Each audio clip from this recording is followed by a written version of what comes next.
Baik, Assalamualaikum warahmatullahi wabarakatuh. Selamat sore, salam sehat, dan salam sejahtera untuk kita semua selalu. Sebelumnya, perkenalkan saya Muhammad Insani, bisa dipanggil Insani, dari Universitas Cyber Asia atau UNSIA, dengan NIM atau nomor induk mahasiswa 240301020057 di jurusan S1 PJJ Akuntansi. Video paparan atau presentasi ini saya buat dalam rangka memenuhi tugas UTS atau pelaksanaan UTS dari kelas mata kuliah manajemen perpajakan, yaitu mengenai tax planning. Materi yang akan saya bawa pada sore hari ini mengenai tax planning dalam hal bunching dan firm splitting. Baik, kita langsung saja mulai. Bahwa sebaran usaha di Indonesia berdasarkan kategori usaha itu sebagai berikut. Kita akan membahas mengenai atau seputar UMKM di Indonesia. Bisa kita lihat proporsi atau jumlah bagian dari masing-masing kategori atau kelas yang ada di UMKM Indonesia kita atau di usaha Indonesia. Usaha besar terdapat sejumlah 5.550 usaha atau sekitar proporsinya hanya 0,01%. Apa sih usaha besar itu? Yaitu omset per tahunnya mencapai 50 miliar lebih, dengan modal usaha juga lebih dari 50 miliar. Artinya ini sangat kecil secara proporsi cakupan jumlah usaha yang ada di Indonesia.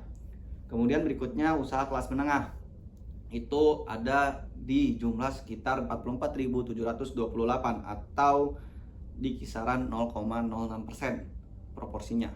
Usaha menengah itu adalah usaha yang memiliki omset per tahunnya 15M sampai 50M atau miliar, dengan modal usaha 5 sampai 10 miliar. Kemudian yang ketiga usaha kecil. Usaha kecil berada di jumlah di kisaran 193.959 atau secara presentasi proporsi ada di sekitar 0,30%. Usaha kecil sendiri adalah usaha yang memiliki omset per tahunnya ada di rentang atau di range antara 2 sampai 15 miliar dengan modal usaha 1 sampai 5 miliar. Kemudian yang terakhir adalah kriteria atau kelas usaha yang menduduki proporsi paling terbanyak atau terbesar, yaitu usaha mikro dengan jumlah secara nasional secara nasional usahanya ada di angka 63.955.369 atau secara proporsi presentasinya ada di 99%,62. Nah, jadi usaha mikro itu sendiri adalah usaha yang memiliki omset per tahunnya hingga 2 miliar, artinya tidak melebihi dari 2 miliar, dan modal usahanya hingga atau sampai 1 miliar, artinya tidak melebihi dari 1 miliar itu sendiri.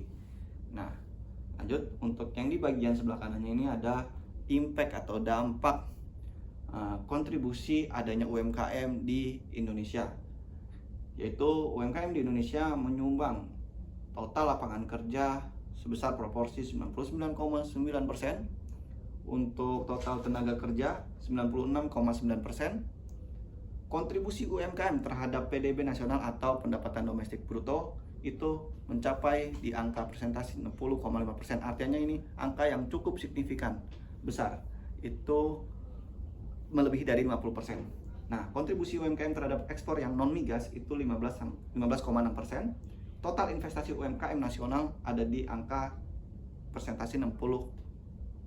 Artinya ini juga menunjukkan data yang cukup signifikan bahwa total investasi UMKM di Indonesia atau nasional lumayan besar, melebihi dari 50%. Rasio partisipasi UMKM dalam masuk rantai nilai global atau dunia itu ada di angka 4,1%. Terjalin kemitraan UMK dan UMB 7%, dan juga rasio kewirausahaan atau KWU secara nasional 3,47%. Sumbernya data ini saya dapat dari Kementerian Koperasi dan UKM. Kita lanjut next. Nah, apa sih sebetulnya bunching dan firm splitting ini, yang kalau di istilah kita analoginya stay small and invisible, tetaplah terlihat kecil dan tidak terlihat. Yaitu kalau untuk bunching adalah semacam usaha atau teknik dari masyarakat, dalam hal ini khususnya wajib pajak, untuk menahan omset mereka agar tidak melebihi dari batasan maksimal fasilitas pengenaan atau pemberian PP 23, agar supaya mereka tetap dapat menggunakan tarif untuk penghitungan PPh finalnya sebesar 0,5%. Nah, untuk firm splitting itu sendiri tujuannya hampir sama atau serupa, yaitu untuk membuat kondisi para wajib pajak yang memiliki usaha-usaha yang bertumbuh, yang berkembang, itu omsetnya tidak melebihi dari 4,8 miliar atau batasan maksimal tarif omset untuk dikenakan tarif PPh 23 tadi, PP 23 tadi.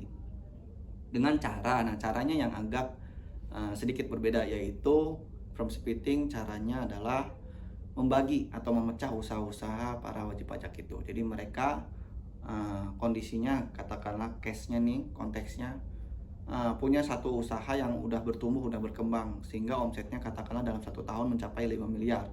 Agar supaya mereka tidak lepas dari pengenaan PP 23-nya, mereka membagi usaha itu menjadi 2 usaha, memecah menjadi 2 usaha, sehingga secara prorata, secara pukul rata, proporsi masing-masing usahanya menjadi 2,5M dan 2,5M, yang mana keduanya masih ada di bawah batasan 4,8M tadi, sehingga masih berhak untuk menggunakan PP 23 atas kedua usaha tersebut. Nah, berikut visualisasi mengenai omset atau peredaran usaha wajib pajak khusus badan dari tahun 2019 sampai 2022, artinya 4 tahun terakhir. Dapat kita lihat persebarannya, datanya.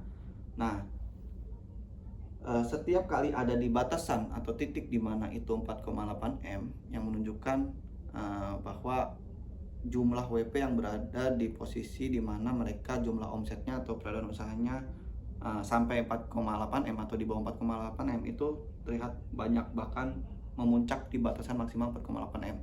Tapi setelah itu, sesudahnya, ketika grafik sumbu horizontal yang menunjukkan bahwa itu omsetnya melebihi dari 4,8M, jumlah data atau jumlah wajib pajaknya itu menjadi turun drastis, anjlok signifikan.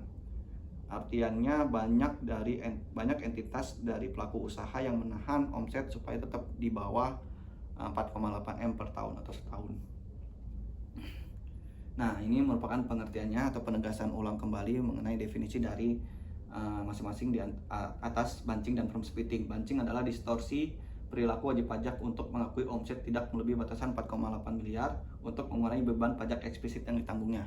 Itu untuk bunching. Kalau untuk firm splitting adalah perubahan perilaku wajib pajak ini menimbulkan fenomena baru berupa indikasi pemecahan usaha atau pembagian usaha untuk mempertahankan omset berada di bawah batasan threshold atau 4,8 miliar tadi. Strategi ini dilakukan untuk tetap mempertahankan penggunaan tarif PPh final sebesar 0,5% dalam penghitungan pajak berutangnya.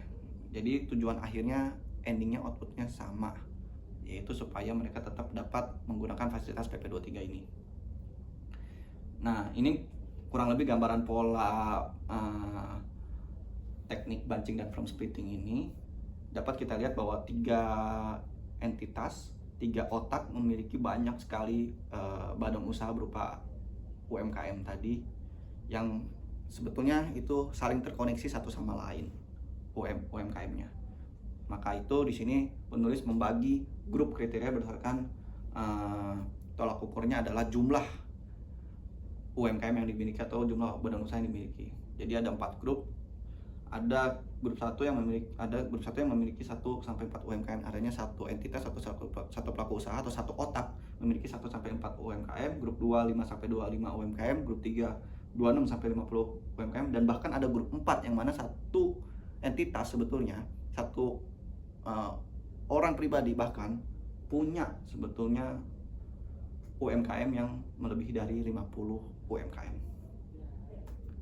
Nah, ini contohnya aja bahwa misalkan ada A, B, dan CD itu merupakan sepasang suami istri, orang pribadi dua-duanya itu terindikasi melakukan firm splitting di grup perusahaan yang mereka miliki bersama.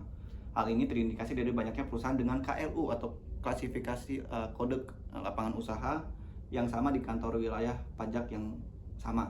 Totalnya bahkan mencapai lebih dari 200 perusahaan dengan mayoritas omset di bawah 4,8 miliar, artinya tidak lebih dari 4,8 M, dengan KLU yang serupa, yaitu perdagangan besar suku cadang sepeda motor, atau konteks realnya contohnya bengkel. Nah, jadi supaya mereka tetap bisa pakai fasilitas PP23 tadi. Seperti itu kurang lebih yang dapat saya paparkan dan sampaikan. Kurang lebihnya saya mohon maaf apabila terdapat kekurangan dan kesalahan. Terima kasih atas perhatian dari para pemirsa, para penilai, Bapak Ibu yang saya hormati. Salam sehat selalu kembali. Sekali lagi terima kasih. Saya akhiri. Selamat sore. Wassalamualaikum warahmatullahi wabarakatuh.